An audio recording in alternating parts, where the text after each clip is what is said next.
National Weather Service in Indianapolis has issued a severe thunderstorm warning for central Madison County, northeastern Hamilton County, southeastern Tipton County, until 11 p.m. Eastern Daylight Time. At 10:10 p.m. Eastern Daylight Time, a severe thunderstorm was located near Elwood, or 15 miles northwest of Anderson, moving east at 25 miles per hour. Expected hazards include 60 miles per hour wind gusts and quarter-size hail. This is a radar-indicated threat.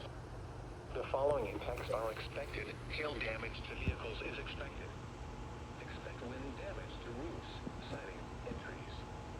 Locations impacted include Anderson, Elwood, Alexandria, Tipton, Chesterfield, Franklin, Arcadia, Atlanta, Orestes, and Country Club Heights.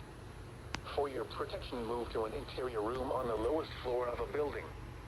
Repeating, a severe thunderstorm warning has been issued until 11 p.m. Eastern Daylight Time for the following counties in Indiana: Hamilton, Madison, and Tipton.